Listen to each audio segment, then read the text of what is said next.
Okay, Matt, you can talk now. Matt, I was just kidding. Matt.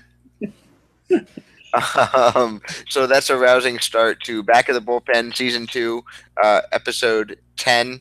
No live listeners at the moment, so you are all. I knew that was coming. I saw you activated that.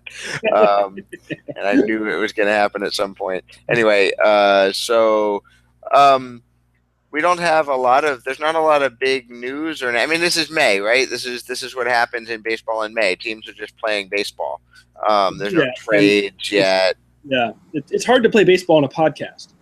Yeah, yeah. Well, it's hard to play baseball. Period. I'm not I very think it's good hard at to it. play baseball really well. I think it's very easy to play it badly. Well, it's not even. I don't know. Like, I was at a I t-ball game today between 6-year-olds. They were guess, horrible. yeah, I guess they are horrible. I mean, but even badly, that's the thing. I don't think T-ball is baseball because there's no pitcher. Uh, On the contrary, there are two pitchers. There's right pitcher and left pitcher.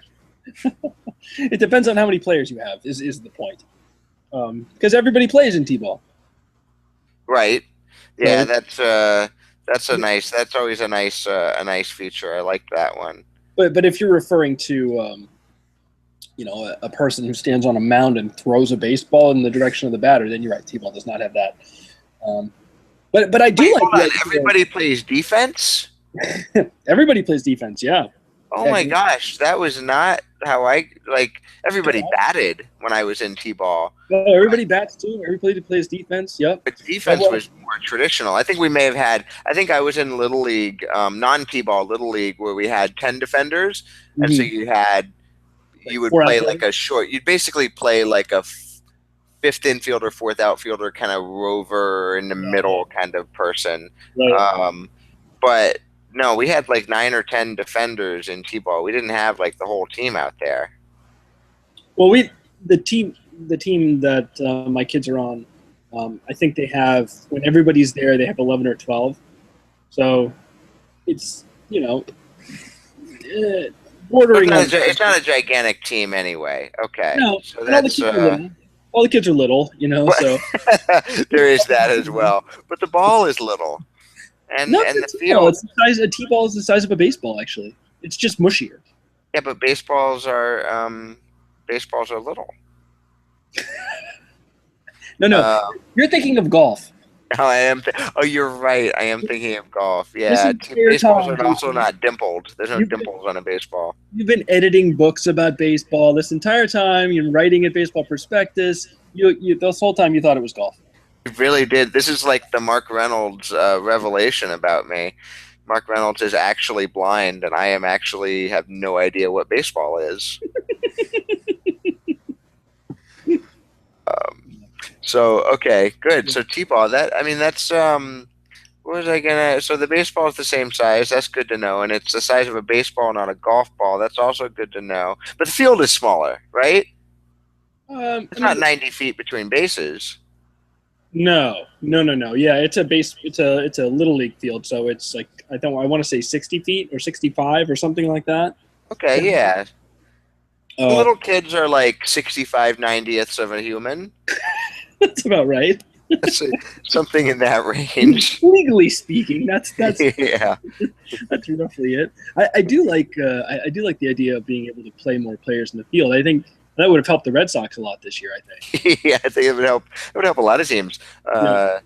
That would also make an easy fix. We're all looking for like ways to make offense Mhm. better, and there's not enough offense, and defenses and pitching are so dominant right now.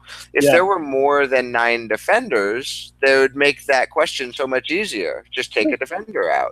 Here's a question. So, if you could play as many defenders in the field as you wanted, but everyone who played in the field has to hit, how many guys would you play in the field?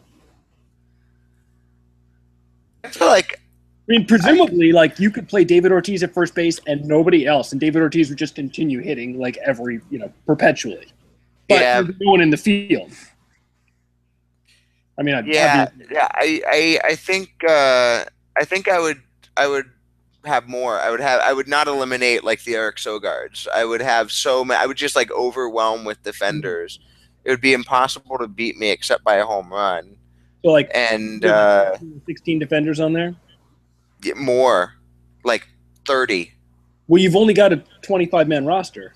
No, I would still figure it out. I would, I would, and your pitchers wouldn't have to wear down their arms as much. They could just throw strikes. They could basically throw batting practice. You could As long reduce your as number of pitches to yeah, like 3 or 4, and as then long as you you could don't have have to play out. fill Right. together 50. 50. There's like 3 or 4. 25 minus 3 or 4 is about 50, right? Roughly, sure. Yeah. So I think I would have about 50 defenders. Huh. Yeah, I feel like you could shoehorn a couple extra defenders in there, like easily, like 3 maybe. You know, like you could have 4 outfielders and maybe someone playing in like behind second base, and even an extra infielder somehow. But beyond Yeah. that, you don't really. I guess it depends on how good the hitters are too. Like if they're all really good hitters, it doesn't matter. Um, but at a certain point, you reach diminishing returns. Um, everybody covers the same ground. So and then Yeah. I mean, you've got I an don't know Eric Bogarts batting. how Hmm? quickly would you get to diminishing returns? Because already, I mean, you know, uh, whatever league BABIP is, like 30% of batted balls are falling in. So um, True. you could reduce that pretty substantially. I would imagine. I don't think you're going to get How far do you think you could reduce it? like within the limits of a 25-man roster and probably still with pitchers. Yeah. Um, Could you drop it 100 points? I I feel like you could. I feel like you could get it down. Well, I'm just like thinking like where a lot of the hits come from.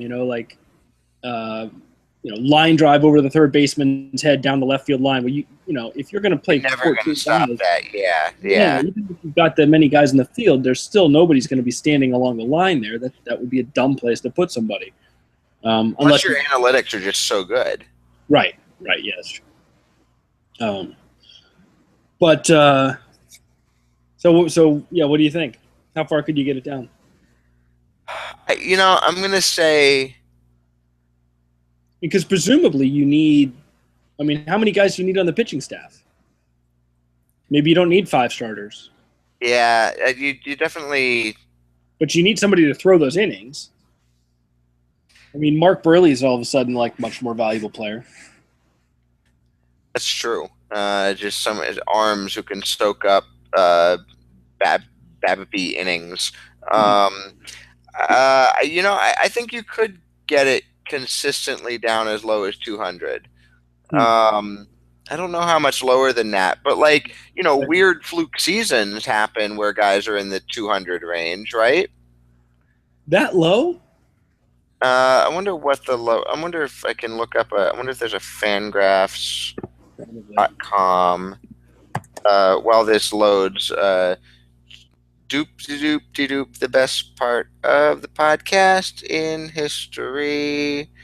Um, um, I don't know. Maybe it hasn't been that low. I guess it depends on what kind of innings minimum you're looking at.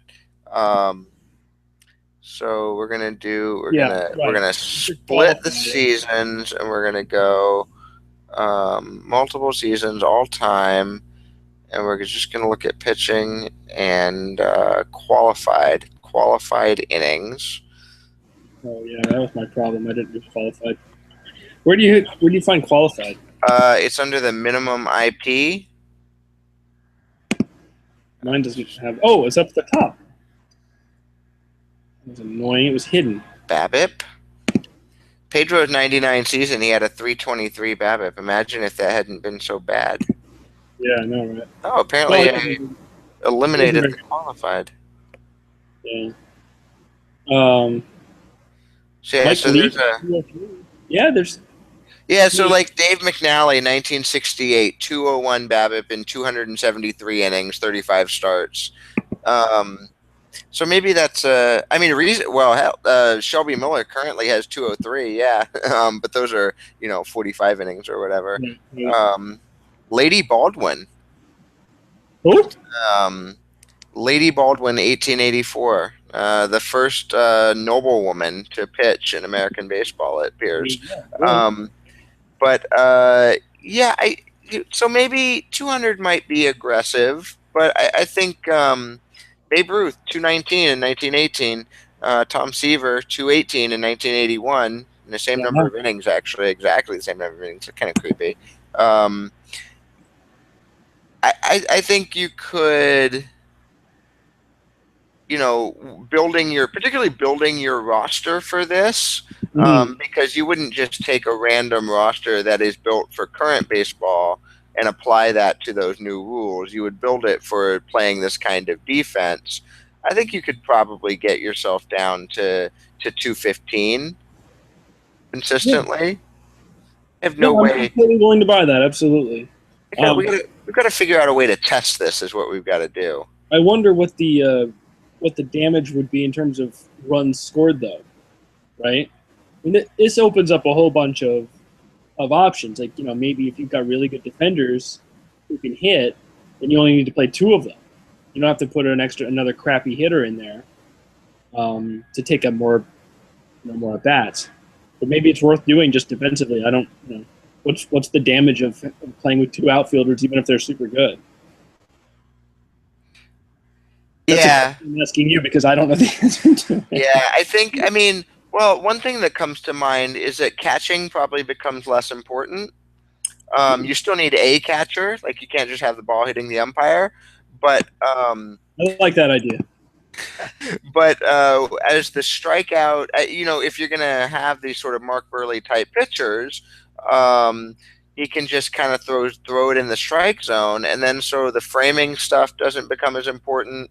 And if Right. you are not walking anybody and also giving up a low BABIP, then hopefully base stealing, there's just not been anybody on base to steal bases, so the throwing doesn't matter as much.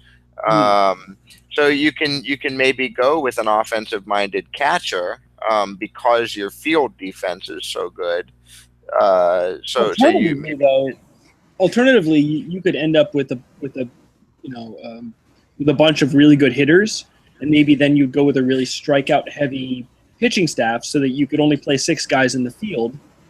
I mean, how good would your team be offensively if Mike Trout came to bat 8 times every game?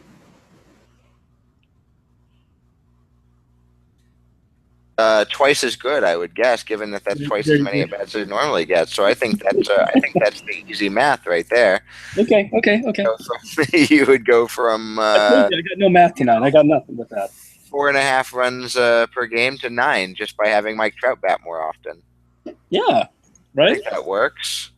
Maybe. I mean, it's interesting because Trout's also a great. Well, maybe not great. That's actually a real question, I think. But Trout is also a center fielder. Let's say I don't think anybody's sort of moving him out of center field anytime soon. So, um, Right. I'm not sure who the is Miguel Cabrera still hitting, or have the injuries kind of slowed him down a lot? He just hit his 401st homer today. I want to say I haven't looked at his overall numbers, but he Oh hit. yeah, he's hitting the shit out of the ball. Yeah. 338, 442, 592, leading the league in on base percentage. Okay. There you So go. yeah, bring him to the plate 8 times. Right. But Uh, then you got to play him in the field. So yeah, yeah. I mean, if you already have to play him in the field, but you have to play him in the field, and you can't make up for right side of the infield with a good second baseman with Kinsler right. anymore. You can either maximize his offense, um, you can minimize his defense. Yeah, I can't speak. You can maximize his offense, but therefore you're also maximizing his defense. Or you can do the reverse, and therefore you're minimizing his offense. Um, Yeah, yeah. I think the interesting thing with the first baseman is that, like, how much different would his defense be uh, if he, like they're sort of shackled to the base anyway. Yeah, yeah, So if you had two outfielders instead of three, that basically changes nothing about Cabrera, but right, you get Cabrera to bat one more, right. if a handful more times instead of I don't know who the worst Tigers outfielder is batting wise. Um, Somebody. at some point in the past, it would have been Rajai Davis. Yeah, right. But I don't think he's a Tiger anymore. So yeah, so that's but that's not really the way to look at it, I guess. I mean, it's like you're trading off having a shortstop at all or whatever in order to get Cabrera more at bats. Yeah, I don't know. Um, I feel like we've happened upon a an effectively wild topic by mistake. yeah, I think I mean, I wouldn't be surprised if this is something they've already covered. Yeah, yeah. But I wouldn't know at this point. So uh, yeah, hopefully we're not just sort of stuttering over the same ground they've already definitively and intelligently answered. Um, Yes, that is exactly what has happened. I'm now that you say it, I'm positive that has already happened. Ben would be oh like, well. "Oh yeah, episode 273. We talked about that."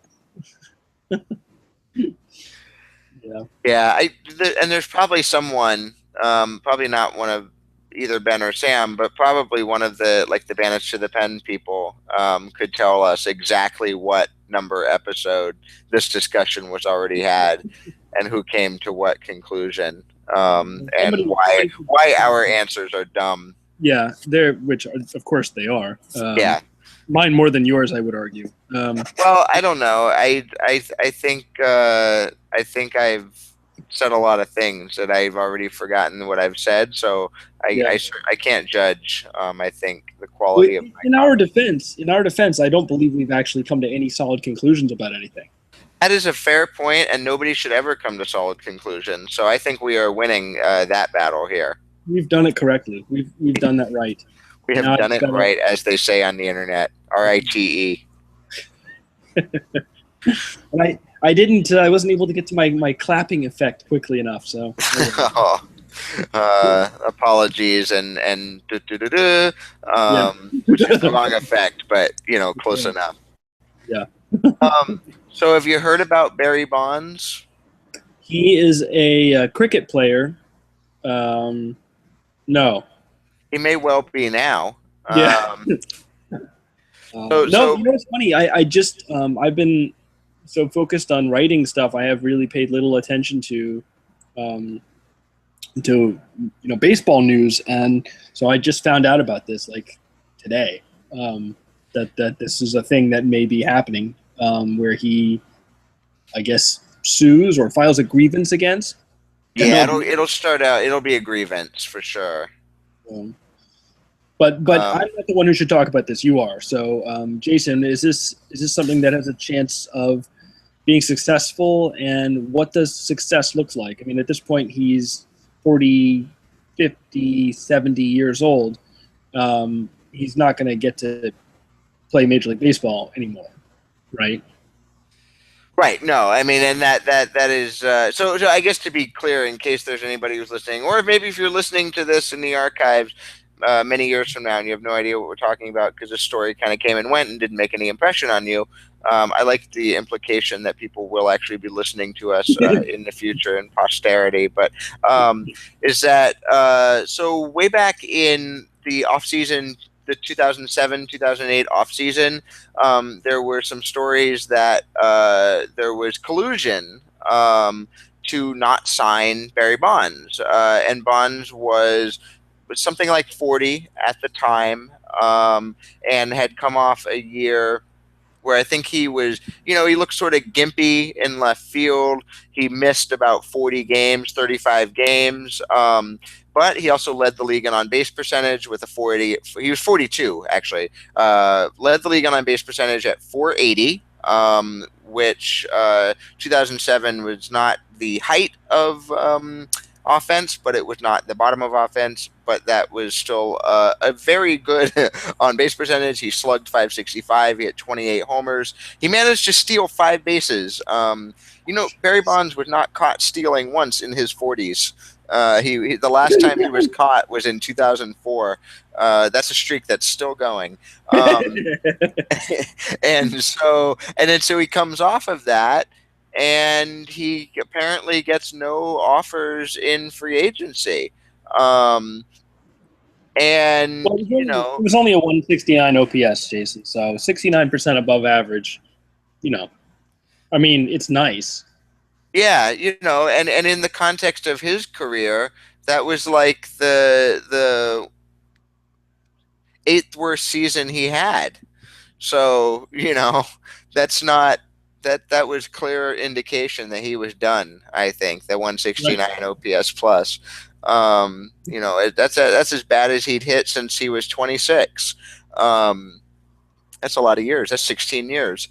And so yeah, so I mean, it certainly looked weird at the time. The A's, just to take the team that I know best, signed Frank Thomas to be their DH. Not the good Frank Thomas that they'd signed a couple years before, who became an MVP candidate, but the sort of bad Frank Thomas, who didn't really do much and had already kind of, I think maybe not signed. I don't remember, but I think he'd already washed out of the Blue Jays at that point.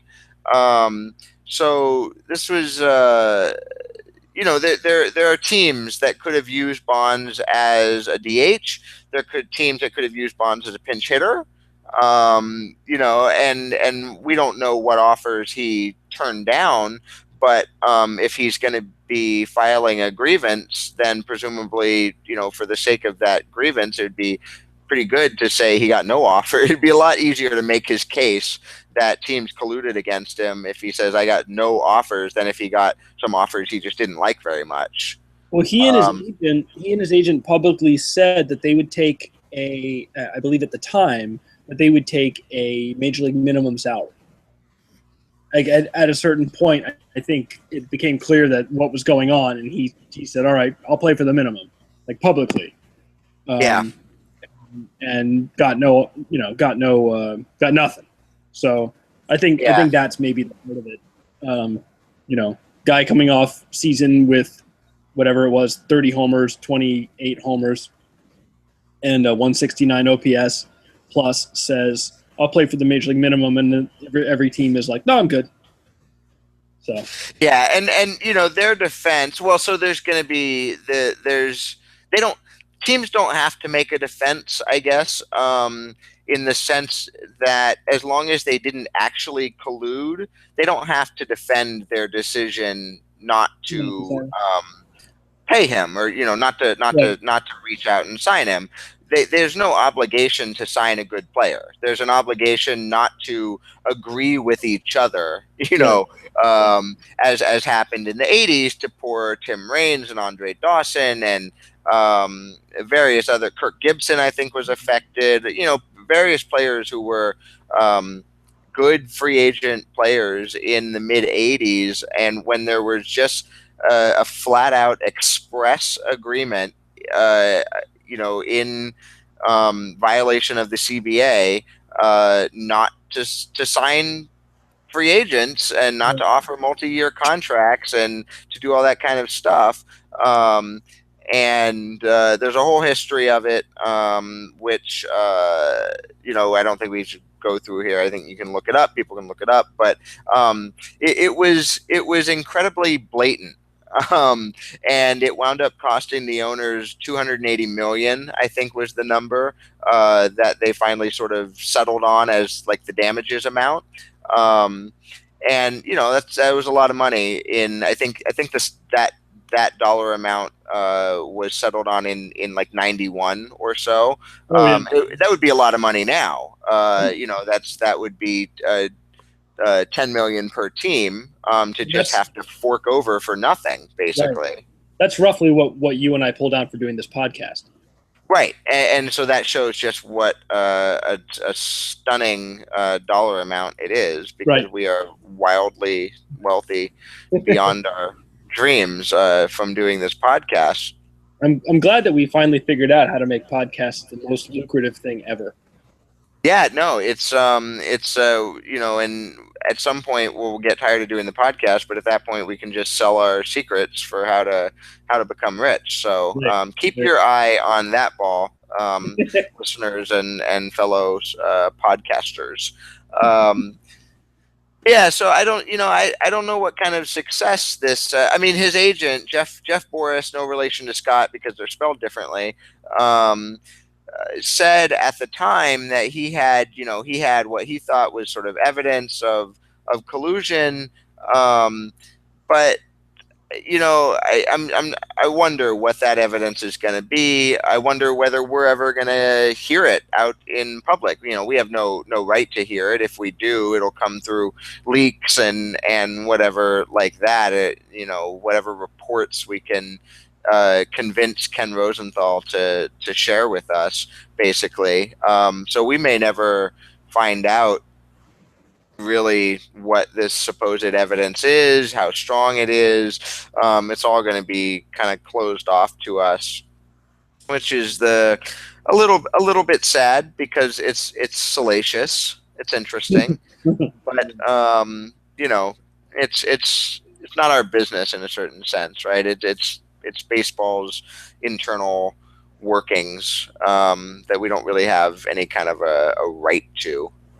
So we can't really complain too much. But yeah, so I have a hard time believing that the owners would be as dumb again as they were in the 80s, especially having lost in the 80s. On the other hand, it's one thing to be dumb with respect to a league-wide practice, Mhm. um, where that's why it cost them so much money, because this affected multiple players, and it sort of set standards going forward, and it did all sorts of things.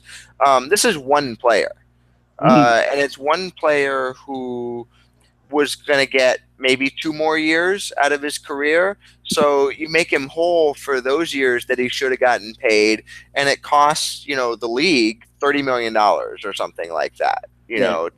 To make him whole, and that might be something that they look back on as a sort of reasonable expense in a way, to not have to deal with Barry Bonds. Yeah, fine. There was a smoking gun memo. We shouldn't have sent the memo that said, "Don't anybody sign Barry Bonds, or else we'll kick you out." Maybe that's what happened to Frank McCourt.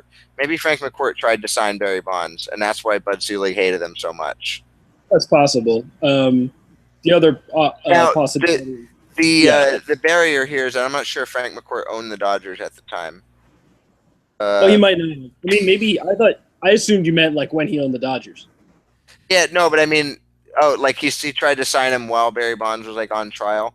Um, so and that I mean It that's doesn't that's quite look like you. that's the other aspect. Like we oh no, he bought the Dodgers in 2004. He was totally the Dodgers owner and could have made an offer to Barry Bonds. But so the part of this that isn't like evidence in terms of whether there was collusion. That's just a simple fact of whether there was collusion. But in terms of whether we might think there was collusion, Bonds was indicted as I think in November of 2007.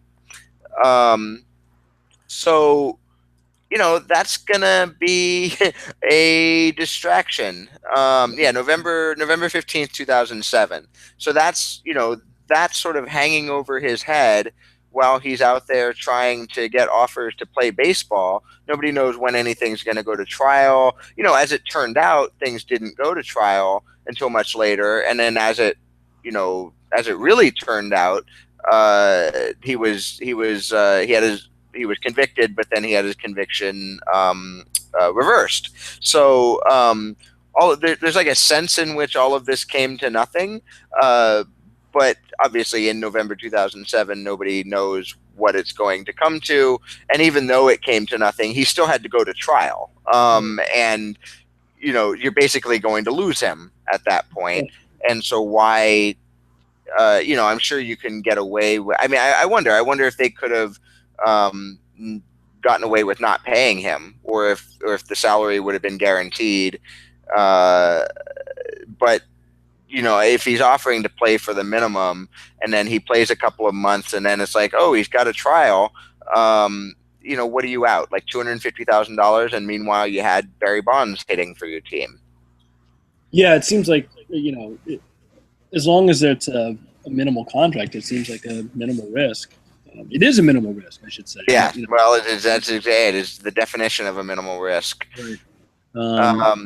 It just, yeah, so it just sounds like it's hard to determine how detrimental it would have been to sign him, from a public relations standpoint.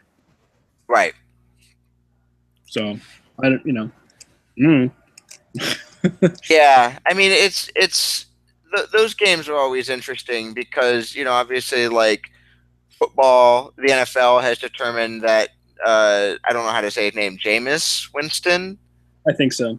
They're perfectly happy to draft him number whatever overall he went. Yeah.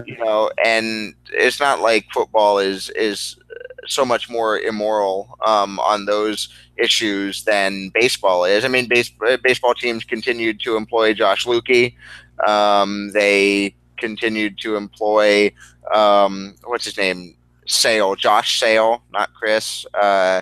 And people who did sort of bad things and much worse things just on a human level than what Bonds was ever accused of doing, and didn't take any kind of public relations hit really. So well, actually, I should correct you. Josh Lukey is actually playing for a team in the Mexican League. Is he now? Well, right. But so now he's sort of finally, been previously, yes, yeah, he spent a long time in how many? What is a long time? He spent from between 2007 and 2014. He was an employee of some major league organization, but is not now. Right. For probably more than anything, performance related reasons rather than moral failings. Right, that's the thing. Is he kind of stopped making it worth their while, basically. Didn't look like he was going to be a good enough baseball player. He actually never really was very good. If you look at his numbers, they're really kind of shitty. Yeah. Yeah. And I think Sale has also been released. I think he was cut somewhat recently as well. And and I'm not. I go back and forth on how harshly I think baseball should treat people like this. They are also human beings, and is there no such thing as a second chance, et cetera, et cetera. But just on the sort of question of comparably. Teams got away with employing people who are at least arguably bad human beings, and declined to employ Bonds. And probably for distraction, publicity, those kinds of things were almost certainly the reasons that were going through the minds of the executives who did not want to sign him. Yeah. So what's weird. Is I pulled up Josh Lukey's baseball reference page, which is how I knew his stats because I don't have Josh Lukey's stats memorized. That's a shame. And, I know it's a failing on my part. But anyway, baseball reference player pages have I don't know if they added this recently or not, but often have players' Twitter handles. And Josh Lukey is on Twitter, which I'm surprised to find, considering. But he is apparently. So I clicked on his, and I won't say what his address is. If you want to find it, it's very easy to find. But I clicked on his Twitter handle, and apparently I am blocked from following him. Huh? Which is what did you say, Matt? I didn't even know he had a Twitter handle until 2 minutes ago. How could I? What? How can you block people just everybody? I don't know. I don't know how that works. I was I clicked his pronunciation instead. Oh, there he is. Let's see if I. No, I'm not blocked. I can see him. What? Yeah, he didn't block me. Um, I didn't do anything. I didn't even know he was on Twitter. What the fuck? he's got I'm, Romans twelve I'm, twelve as his like Bible quote, which so many baseball players have as like they put a Bible citation. Do not conform to the pattern of this world, but be transformed by the renewing of your mind. Then you will be able to test and approve what God's will is, His good, pleasing, and perfect will. So I don't really know what that means. Do not conform to the pattern of the world. yeah. I guess he didn't. Pattern of the world involves not being terrible. Well, you're gonna get blocked now. Yeah, now I'm gonna get blocked. I hope he listened to that. Would be great if he found out I get blocked because Yeah. of this. That would mean we have a listener. Um, so, yeah. So I don't know. I think that's really all we can say on bonds, right? I mean, this will Well, either go forward or it won't. I mean, oh, so the other thing is, of what's the course, upside? like, what's that? What's the upside for him? Like, why do this now? Um, 50 years old, he's not gonna play. No, and that was an interesting part of the remedy in the old collusion cases was that the arbitrator sort of created like a free agency period, basically for players to shop their services around to try to see if they could sign a new deal without having to lose the benefit of the deal they already had. And obviously that kind of thing, Bonds doesn't care, but he could get pay, you know, and if there really is some kind of make whole, I would have played 2 more years. I would have, and then you figure out some kind of estimate for what that looks like in terms of what he would have gotten paid. Yeah, I mean, he could be looking at 20 or 30 million dollars, and maybe plus interest. That he gets paid out, and as rich as he already is, as much money as he's already made in his life, who's to turn down $30 million when it's free money, right? I mean, what does he have to do in order to do this? He has to testify. Yeah, Um, right. and he's got a lot of practice testifying over the last couple of years. So, Very good at it. Yes. yeah, so he, do essentially free money. And also, um, there could be I don't want to say ego, that makes it sound like a bad thing, but just like a vindication, right? I mean, it was his right not to be colluded against. If well, I mean, it was his right whether it happened or not. But and if he was colluded against, then that's sort of bad and wrong, and baseball should certainly be slapped for it.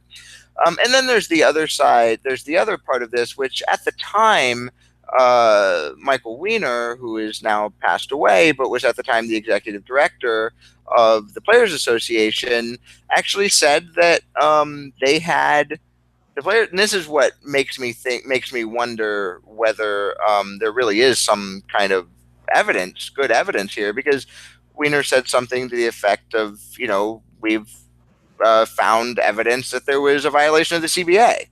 Right. And so, regardless of what Bonds wants, the Players Association absolutely has an interest in enforcing the no collusion. Well, any part of the CBA, but in particular, or in this case, the no collusion part of the CBA, because that's it's a big deal. You can't let owners get away with that. You can't let it. You also can't let it become a practice that you sort of let slide if you know about it, because then the next time it happens, they can argue, well, you let it slide last time, and that's a valid argument to make in the sort of labor context. Right. And Right. so, they have an interest in going forward with this, whether that's driven by Bonds, whether that's driven by an agent, whether it's just them. They absolutely ought to be going forward with it if there's a good case to be made. So yeah, so that's so money for Bonds, enforcing the CBA for the Players Association, and I guess we'll either see or we won't see how it all how it comes out. But I mean, that's the other thing. Like when Wiener says that, like Wiener's not like what was not a wasn't sort of rabid, foaming at the mouth, like constantly banging on the table, yelling about stuff, kind of person. So I feel like I you know with less of a grain of salt than you might with other people, note that he, appeared to believe that there was something there, or at least was posturing in that way. And that's the question: was he posturing? Was he whatever? But um, he wasn't one to go off half cocked, really. So it's makes me intrigued by the possibility. Oh, that was the other thing that I thought of. Is that so? Obviously, this happened. Um, what are we? 6, 7.5 years ago. Normally, this would be late, untimely. You have, I think baseball CBA. You have 30 days from the occurrence to file a grievance. Oh, Um, it's not very but long. what's that? It's not very long. No, yeah, and that's and it's also not unusual. I think I've seen slightly longer. I've generally actually seen shorter in other labor agreements. So it's 30 days. I think it's actually relatively generous. So but there was in the same sort of story that I saw where Wiener was talking about the evidence and whatever. There was an agreement mentioned between baseball and the union to hold this grievance in abeyance. There was no indication of how long, but the timing of that sort of discussion coming right after his indictment would imply that perhaps it was to be held in abeyance until his criminal case was clear.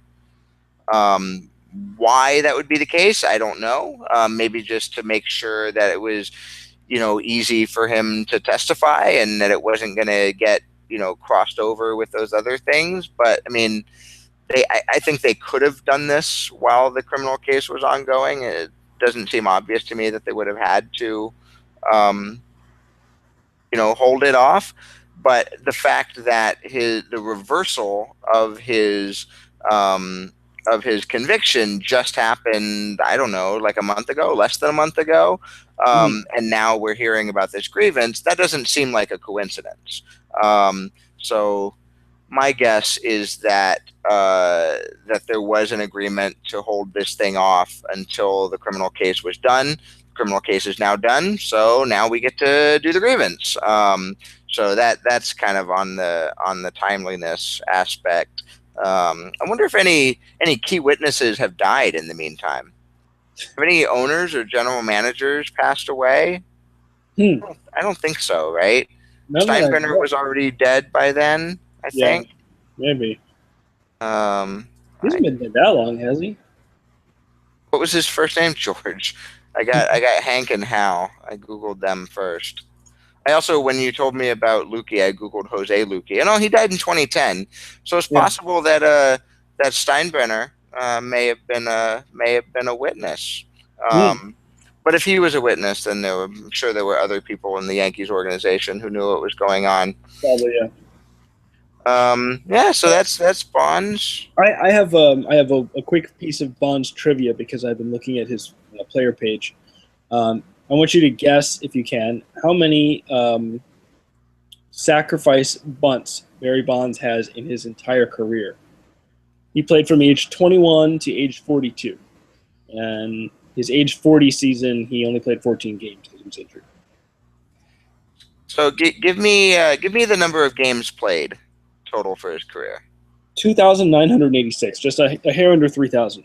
Oh man, He had he gotten hurt 12,000 2 weeks later in 2005 or whatever. He could have gotten to 3,000. 12,600 plate appearances. No, Basically 3,000 games. I'm gonna say he sacrificed bunted 8 times. it's a good guess. The answer is four. Oh, I doubled it though. I'm off by a whole multiple. Okay, now guess how many since his age 25 season? Maybe zero? One. Yeah. One. Oh, what year did he bunt once? That's crazy. 1998 when he was 33 with the Giants. He hit 303, 438, 609 that year, and they had him sacrifice bunt. Huh. Maybe I he don't know pulled what a the Derek situation Barton and did it on his is. own. Yeah, maybe it was an accident. Maybe he was bunting for a hit against the shift. Or I don't. Well, they didn't have shifts in 1998, but or did they? I guess they I did. think I, I think I think they were just much more rare. It was like the Ted Yeah. Williams shift, the Barry Right. Bonds No, yeah. shift. Yeah. That was a dumb thing. I knew that wasn't true when I said it. Um, yeah. No, he had two sacrifice bunts in 1986, one in 1989, and then not only one more in the remainder of his career, which was that one in 1998. So Huh. only one with his only one with the Giants. Team he spent 15 years with. So We'll anyway, have to some intrepid listener will have to look up that bunt and find out the circumstances. Maybe there's video. mm, I feel like that should definitely be in Barry Bonds' highlight reel. His one sacrifice bunt as a Giant. maybe I should try to do that for Fangraphs. You should do that. You should say. I mean, I would read about Barry, or I wonder if somebody's already done this. I mean, it sounds like doesn't it sound like something that Grant would have done? Yeah, and probably much better than I would do it too. Let's see. Barry Bonds sack. Let's see what comes up. Well, there is something from SB Nation in 2012, but it's not about that specifically. Well, in any case, let's everyone listen to Matt Google search. Um, But that was good trivia. I like that.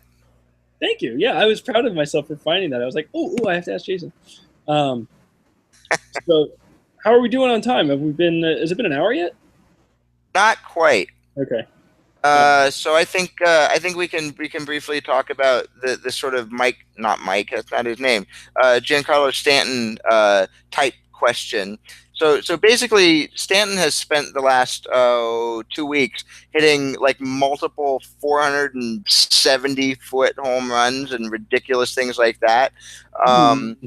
so he is rapidly becoming someone who if he wasn't already, it's one of those, tell your grandkids about him. I saw Stanton, whatever. I saw Stanton hit a ball like over the home run statue that a guy barehanded and, whatever. I saw Stanton hit the ball farther than Jesus. I don't know if you knew this, but Jesus can hit balls very, very far.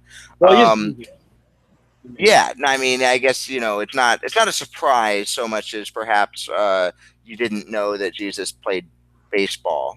Well, he's really good at all sports. I mean, you wouldn't really guess this by looking at him because of the sandals and the flowing robes, but he's actually an excellent pulling guard.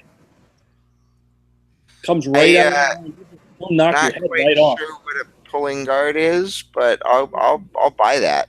The football thing, where the guard comes flying out around the corner and takes the linebacker out, so the running back can just run infinitely. Well, not infinitely. There's an end zone eventually. Unless you're Forrest Gump, I suppose. I kind of like running infinitely, though. I just like to see a guy just do that. Just keep going right out of the stadium. You remember now the guard pulling. I remember John Madden's thing. Didn't he yell "wham" a lot when that happened? Uh, yeah. Or he talked about turduckens. Either one. Whamming the turduckens. Oh, that's dirty. That's filthy. Um, uh, so yeah, so Stanton, yeah. Stanton. So I guess I mean to so far, like, would you sort of agree with that about Stanton, or is it almost like is he at a point It's getting a little already cartoonish. is sort of memorable, or do you think he actually needs to kind of become a Hall of Fame type player? Have a long enough career, or else will he, maybe he'll just be Dave Kingman or something. Yeah, I mean, I don't know that there's anything wrong with being Dave Kingman. No. But in terms of Maybe good. memorability, is he already like super memorable? Yeah, I mean, I think some of the things Kingman did were pretty memorable too. I mean, I think he was one of the guys who, what did he do? Hit one through the roof of the Astrodome. I think he was the only guy to ever do that. Um, I think that's right. Um, and but yeah, I mean, it's getting to be Stanton hit one out of Dodger Stadium the other day. It was measured at 400 and what is it, 476 feet, I want to say. I had it here a second ago, and then he hit one today. Today being Saturday, May 16th. That was caught in the upper deck, just to the right of the ridiculous home run statue in at the Marlins Park. And some fan reached out of the upper deck and caught it barehanded as it was going by. Um, Yeah, and and that, I think I read Statcast had one at like 115 off the bat. yeah, I didn't see the speed off the bat, but this one was, according to Statcast, was 478 feet. It says it right here, right? The MLB, it's 115 miles an hour exit velocity, which I assume is off the bat, but God, you'd hope so. I imagine Yeah, him getting. if it's still going 115, 478 feet later, Yeah. going 115 as it leaves the atmosphere. um, yeah, but it's weird because those are not the longest home runs this year. Yeah, Stanton hit 475 feet at Dodger Stadium. Um, and I've watched that one a bunch of times, and it's really, really hard to find the ball because I don't think the cameraman like followed it. You know, I think Yeah, I think hit it out of the camera view, which is hard to do because the camera view is pretty big. You can just zoom out. Um, right. but yeah, Nelson Cruz hit one 483 feet, and Donaldson hit one 481 feet. Um, but yeah, Stanton's getting to be. Good God, what's he going to do when it gets hot out? You know? Yeah. No, that's I mean, that's that we're talking about. I mean, he's in Florida, but that's a big park. Um, but he's hitting these shots that just ESPN has the hit tracker online, and they classify home runs in one of three ways. It's just barely out, or it's out, or it's what's the other one? No doubt, I think is the other one, um, and and it has to do with the amount of not the total distance of the home run, but the amount of distance between the wall and where the ball landed. So, conceivably, you could hit a ball 420 feet, and it would be either a just enough or a no doubt, depending on where it went. But in any case, given that, Nelson Cruz has 6 no doubts, Stanton has 5. So, for whatever that's worth. I don't think I've answered your question. I don't know that there is anything other than sort of wow um, for me to say about it. It's kind of amazing how far he hits the ball. I don't I don't know what the value of that is. I assume there isn't one. Um, is it particularly worse for the pitcher if he gives up a 650-foot homer rather than a 350-foot homer? Maybe slightly more embarrassing, but doesn't. I don't think it affects the score of the game, or I don't know. Maybe the pitcher pitches to the batter differently the next time. But I would think that he would be more careful if the ball goes over the wall, regardless of how far it goes over the wall. I don't know. What do you think? Is there any Yeah, actual? it probably. I mean, it shouldn't. I mean, it also shouldn't just in general because you should pitch Stanton carefully, no matter what. Right. I mean, I say this, and I hope this does not come back to haunt me, but pitchers should probably pitch Stanton carefully as a matter of their own survival. Yeah. Because if the ball is coming back at 115 miles an hour, you've got to be real careful about the angle that's coming back at. A home Yeah. run is one thing and a line drive is another. So, try to not give those up. But yeah, no, I can't imagine. I guess, I mean, but it's also hard. Like psychologically, we are very, we do a lot of things unconsciously.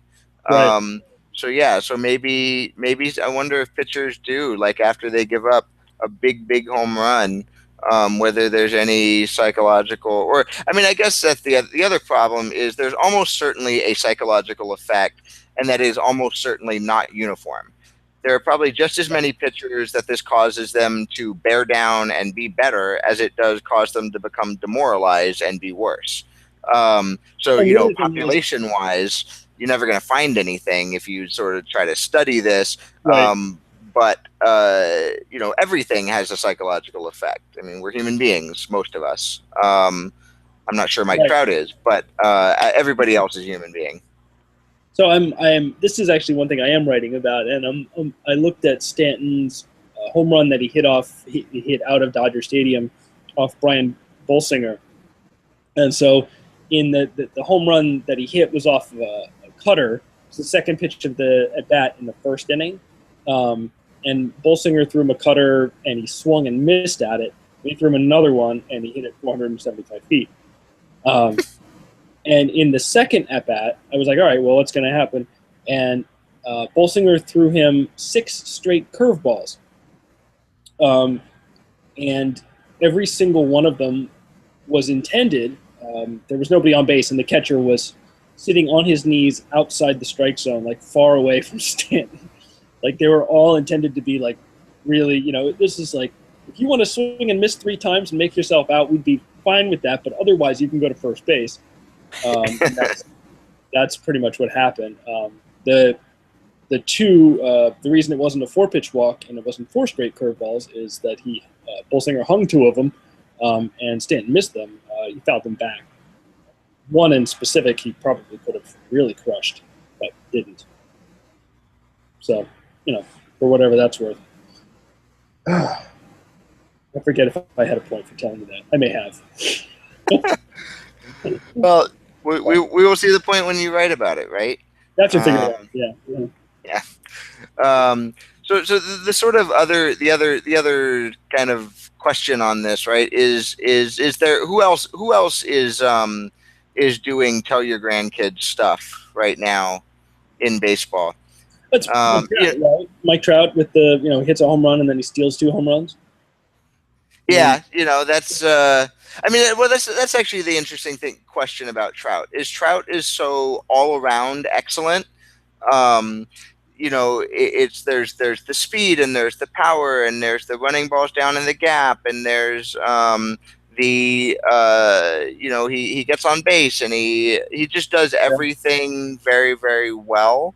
Mm-hmm. Um, and I don't say that as an insult. He's the best player in baseball. Um, but um, but he doesn't necessarily have the signature thing that Stanton does.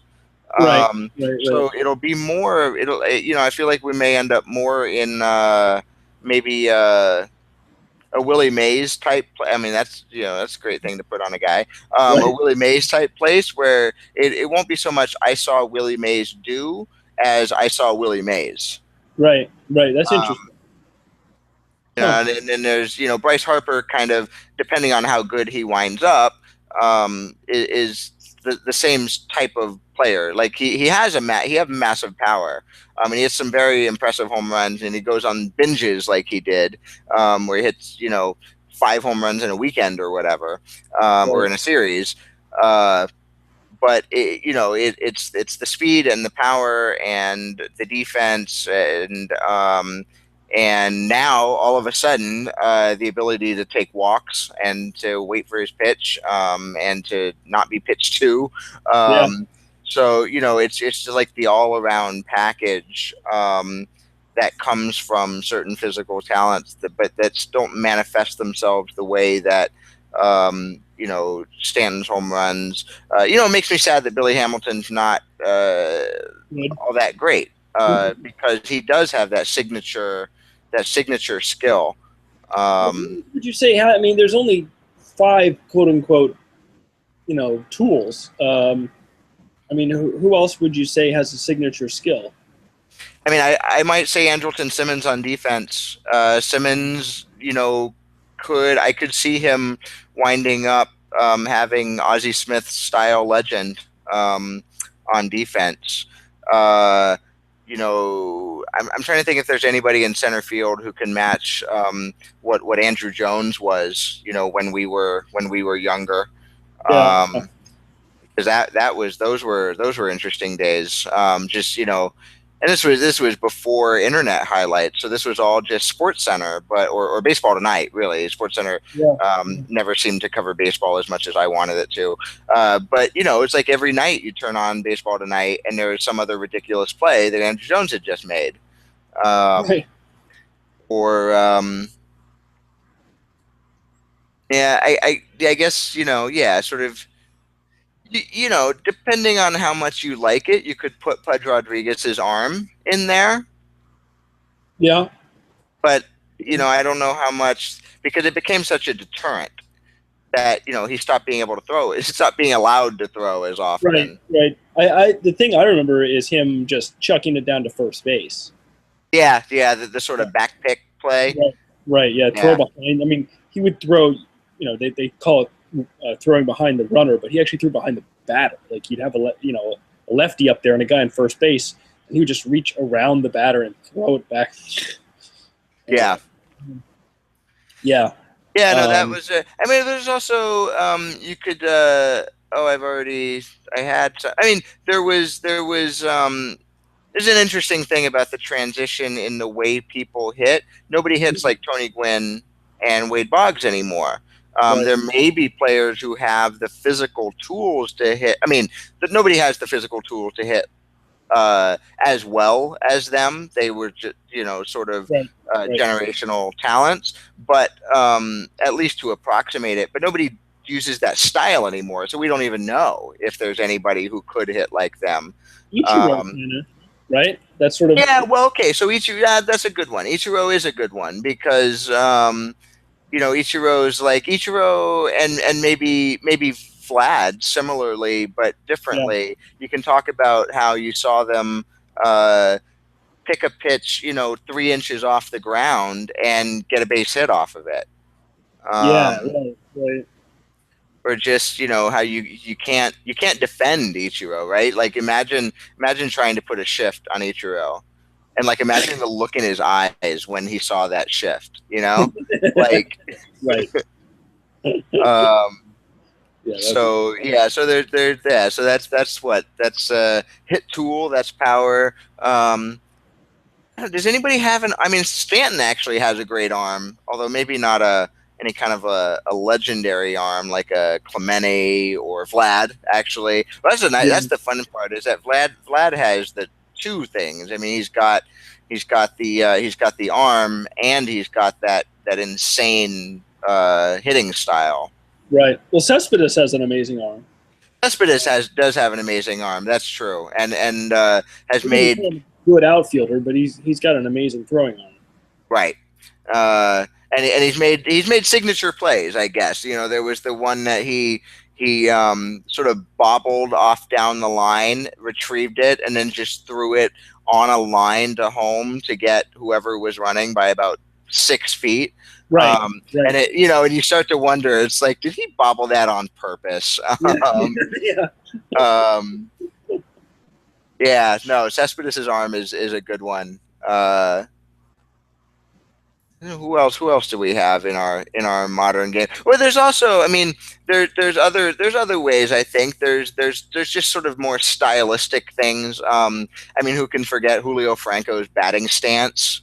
right, right. I mean, I guess also who can forget Julio Franco playing until he's 52 or something, Yeah, which is incredibly impressive, even as a pinch hitter. Um, but yeah, like that sort of any crazy batting stances or I mean, there's the whole pitching side of the thing too. Um, true. Everybody loves a giant curveball. Although I'm not as big a giant curveball fan as a lot of people. No, Yeah, Kershaw's curve doesn't really do much for me. I am a two seam fastball fan. That's like I don't know what it is. I think it's Maddox. I think it was watching all that Maddox, in the mid to late '90s, on those You like Braves watching the ball teams. move the opposite direction of the way it should actually move. Yeah, well, I mean, at some point I learned that that is the direction that a ball moves, but that it Maddox has moved so much that it looked unnatural. Yeah, It just did not. Uh, it did not seem like a pitch should be moving that much. like like inside on seam sided hitters as the pitcher, Yeah, right? Yeah. Okay. yeah. Uh, Or similarly, Pedro's changeup. oh man, yeah, Yeah, that's true. like and it was. I feel like we only called it a changeup because we stopped calling things screwballs because that was pretty much a screwball. Well, yeah, um, yeah, yeah. Words. Um, I think people talk about Bugs Bunny changeups, and that's the one that the kind of pitch that really stands out to me to be like that. Like it's like um, that the famous Bugs Bunny cartoon where he throws this really slow pitch, and the other team swings and misses three times. All three batters on that one pitch swing and miss three times. I mean, it was like that. Like you could actually swing and miss at the same pitch three times. Especially if you're Yeah. Vlad. Right. Call back. Yeah. Well done. Um, certainly better than the sentence that I just attempted there. Whew, What about Craig Kimbrell's like weird hawk thing or whatever it is that he does? This like arms out like weird thing that he does when he's looking in to get the sign. or Does that count, or does that just like so like he's trying too hard? I don't know what to deal with that, but it kind of reminds me of a pitcher version of the Edwin Encarnacion home run trot where he's running around with The parrot. Yeah, Yes. that's the greatest gift ever. There's no greater gift than that, right? No, I don't think there is. Yeah, with the no. Well, no. The you said greatest gift. You said. Yeah, yeah. I think the best one is mean because it's making fun of him for being fat, but it's when Pablo Sandoval rounds second and falls down because he saw a cake. That's right. Uh, Well, there's that one Astro play from like 2 years ago where oh they God. the same play. Yeah, yeah. With the guy who comes diving across, who looks like he's jumping onto a hand grenade. It's almost in like a different category because that just really happened. That actually happened, Right. and all you have is your discretion on where to cut it because you could have left it, let it run. You could cut it here or there, and it's ridiculous anyway. I think the addition of the actual parrot to the arm and the cake is our those are our Photoshop or whatever program you use for GIFs mastery. Yeah, I'm trying to find that Astros gift, but I don't know. Because now that they're good, like all that stuff has been deleted from the internet. Like you remember when Ground Control got leaked? All those stories are now gone. They've been deleted by orders of Rob Manfred. What? You're not allowed to read stories about how bad they were anymore. Oh, that's unfortunate. Oh, here it is. The worst play in the history of professional baseball. The A's this year might figure out a way to top that. Yeah. Ooh. Well, yeah. Last night they lost because Stephen Vogt ran too far around third base on Coco Crisp double with 2 outs in the ninth and down by 1.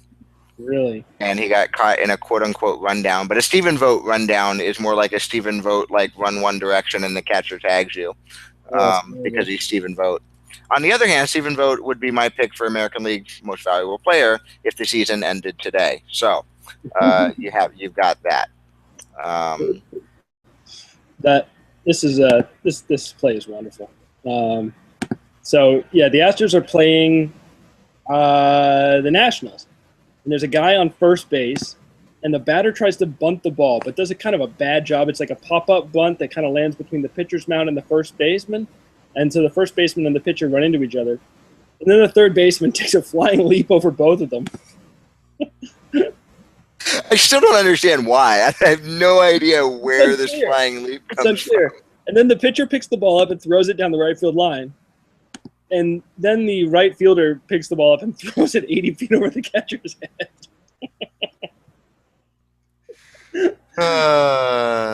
That's wonderful. Yeah, that's terrific. There's a still shot of the guy. It's like he's trying to block a kick. Like the third baseman comes in. Oh yeah, he's flying at the kicker, at the holder. Yeah, Yeah. no, that's actually exactly what it looks like. That's a good point. That's. I think he got confused. I think he thought the pitcher was going to try to kick the extra point, and that would be bad. Had to stop him. No, they're scoring points. Points are for us. No, we must not do that. I will throw my body in front of it. Anyway. Yeah, that is just like, dude, they went in Texas. Do as Texans do. That was a nice little run down memory lane, that thing right there that I just did. Sorry to make you all listen to it. Well, just in case somebody had not seen it or had forgotten about it, God forbid, you cannot forget about something like that. Yeah, we will not. It would not be upholding our fiduciary responsibilities to you as listeners if we did not remind you of such nonsense. Exactly. I want to thank you personally, Jason, for reminding me of the cake one because I'd forgotten about that. That's great. Oh, the cake. I do feel bad because, like, it wouldn't be funny if any other player fell down. It's just because it's Pablo Sandoval. Right. And it's like, oh, he's fat. And it's like, okay, I'm fat. Like, I'm not a professional baseball player. Like, why am I talking about his weight? This is just rude. Yeah, but then I watch the GIF and it's cake and he's falling down and I just laugh and laugh and laugh. So I don't really have that many morals and transported back to second grade. Haha, cake, fall down. Yeah.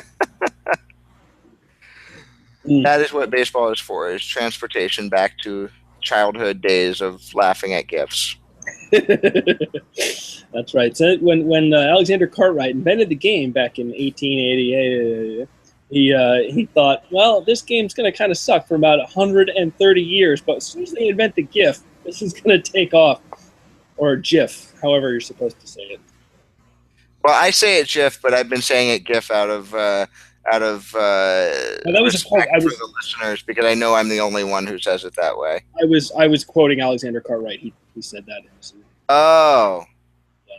Well, tell Alexander Cartwright that he probably would have thought it was GIF, right? Oh, I would imagine. He was a very upright, gentlemanly man. Yeah, well, that and if the inventors think it's GIF, then the guy who knows about them before they're even invented would presumably also think it's GIF. Yeah, presumably, right. Yeah. I mean, that stands to reason. That's solid argument there. Yeah. Well done. Yeah. Okay, I think we have put a bow on this podcast. Yeah, with discussion about Cartwright and GIFs and GIFs. So happy podcast. Thank you for sticking around, one viewer, whoever you are. Everybody, thanks for listening. And thank you for listening, the people who listen to this recorded. And we will do this again, presumably. Maybe next week, maybe 2 weeks from now. Who knows? You can't stay with us. Maybe in a year. We're unpredictable that way. We are. That's why you love us. That's right. It's clearly not for our analysis. Yeah. Well, our analysis of Clayton Kershaw's curveball not being amazing is spot on. I've decided to force you into that analysis as well. Yeah, apparently I agree with you now. I didn't realize I thought that, but apparently I do.